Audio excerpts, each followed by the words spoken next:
It appears Amazon's Lord of the Rings of Power is going to be one of the biggest, entertainment stories of all time. We are absolutely being lied to. I don't know if you've noticed this. Stories from every outlet across America right now with the exact same story. That means they are trying to hide something. Despite Amazon saying The Lord of the Rings of Power was its biggest series debut ever. The company says 25 million people worldwide watched The Rings of Power on its first day of release. Prime Video also says that is the service's top premiere ever. For context, there's absolutely nothing to go on. Prime Video reps declined to say whether that's an average viewership worldwide on day one, the number of people who watched at least a few minutes of the series, or something else.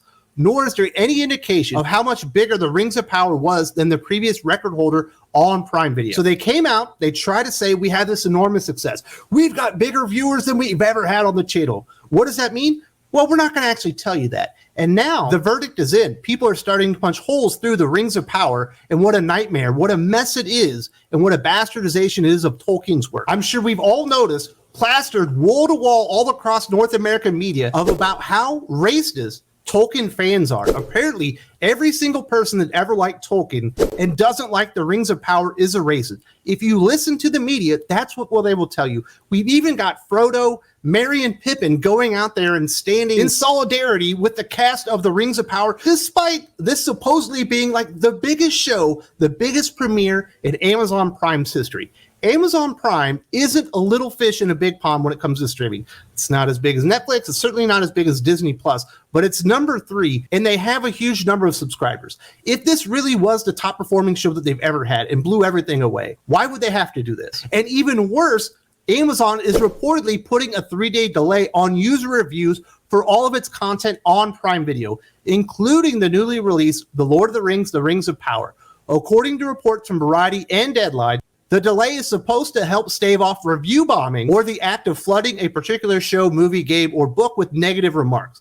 An Amazon representative told Variety that it put the policy in place to give the service time to evaluate whether a user review comes from an actual viewer, not a bot or troll looking to hijack the reviews section. So Amazon, the company, has taken it upon themselves. If you go out there and you review The Rings of Power, and you give it a negative review, they get 3 days to decide whether or not you're being honest and you really didn't like it or you're just trying to be an a-hole about it. Now, the bot thing, I completely agree with. If you have people using bots to go in there and spam reviews, get that stuff out of there. But if somebody is going in there and giving their feedback, whether you like it or not, that's why the feedback option is there. What about all the customers going in there and review fluffing the goddamn thing? We've already talked about how you're getting the exact same opinion nationwide from all media outlets, not just about The Rings of Power, but about everything.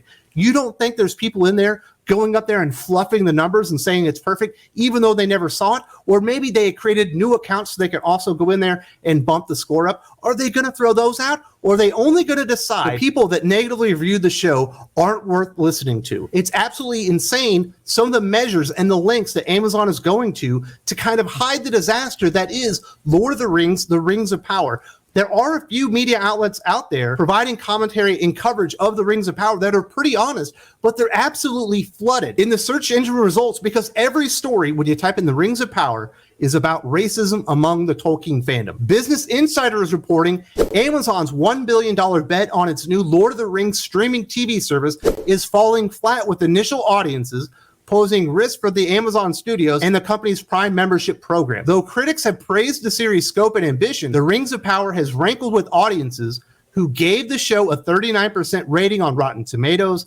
Even on Amazon-owned IMDb, audiences rated The Rings of Power an anemic 6.8 out of 10. HBO's House of the Dragon, released last month, is performing much better. It has an 8.8 out of 10 rating in IMDb and an 84% audience score on Rotten Tomatoes. For each show's 3-day post-debut window, The House of the Dragon attracted 51% more views than Rings of Power, according to the Whip Media data reported by The Wrap. It's almost unthinkable that The House of the Dragon could outperform The Rings of Power, a worldwide phenomenon with Game of Thrones. And there's a lot of people who know what it is, but there's not a lot of people who've actually read it because those books are formatted a little bit different. It's not required reading like in schools and stuff. So there's awareness of it, but also the subscribership to HBO Max is dwarfed, and I do mean dwarfed, by Amazon Prime. Everyone knows The Lord of the Rings. Everyone knows The Hobbit.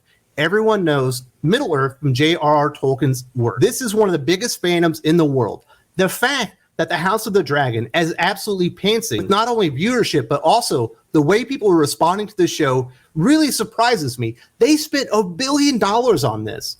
Now, HBO certainly spent a lot of money on the House of the Dragon, but not nearly as much as that. And they also did some race swapping with key characters, but the audiences, for some reason, aren't racist over there. Maybe it's because it's a better product. HBO, which is known for putting high quality, adult-oriented, like fantasy storytelling out there, put out a better show than Amazon's The Rings of Power, but they don't want you to know that. That's why everything is being suppressed right now. You can't go out there and review this show because they don't want everyone to know how bad everyone else thinks it is. You're not alone. An overwhelming majority of the people that watched Amazon's The Rings of Power thinks that it absolutely sucks. I know Jimmy, who's going to edit this video, doesn't agree with me. But once again, Jimmy, you are wrong. This is what Richard Margoff Turley at theconversation.com has to say. You will not see this article if you Google search. You have to go down and dig and find it. He says, as a professor of English literature, I have spent a lot of time promoting Tolkien's masterpiece to my students, many of whom have become passionate devotees themselves. All of which to say, I had high hopes for Amazon's new series, but I'm going to call it. Despite its 50 million euro an episode price tag, The Rings of Power is an elvish armor-clad turkey. It suffers from many ills. There is ponderous, often clunky dialogue. Tonally, the series is all over the place and veers crazily between the insufferably pompous Hugh the Harfoots, a type of hobbit, cloying, and it has some serious representation issues. Aside from the writing, there are also a multitude of visual issues that, in an age of epic fantasy shows and films that can render entire landscapes of fire and brimstone and bring hulking dragons to life, are just not forgivable. Are we to believe that this English professor who's got this website that is talking about the show, that has been using Tolkien's work to teach his students for years, is all of a sudden a racist or something? Perhaps he just knows Tolkien and his work.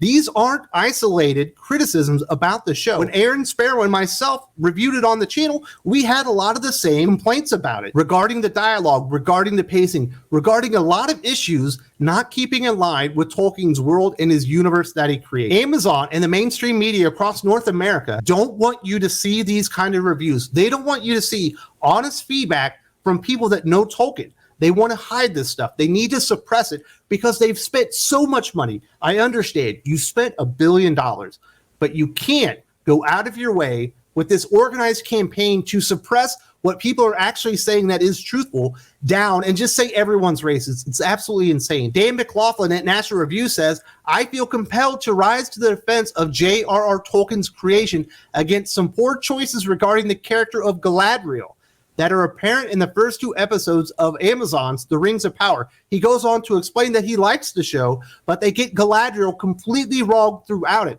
They don't understand the character's history. They basically took the character, they had the story they wanted to tell, and then they broke the character on top of it. We see this in entertainment all the time. Are we supposed to believe that Dan McLaughlin, despite liking the show, he says that he likes it, is all of a sudden a racist because he understands that the portrayal of Galadriel in the show is absolutely incomprehensible when you compare it to the works of J.R.R. Tolkien. Technology mogul Elon Musk has even gotten in on the criticism of Rings of Power, reigniting his long-standing rivalry with Amazon founder and executive chairman Jeff Bezos, this time over Amazon's buzzy new series, The Lord of the Rings, The Rings of Power, saying Tolkien is turning in his grave. Almost every male character so far is a coward, a jerk, or both. Only Galadriel is brave, smart, and nice. Another criticism that Aaron Sparrow and myself levied at the show when we reviewed it, and we said we didn't hate it. It wasn't offensive. It just wasn't very good. It was paced awfully. Galadriel was really off-putting.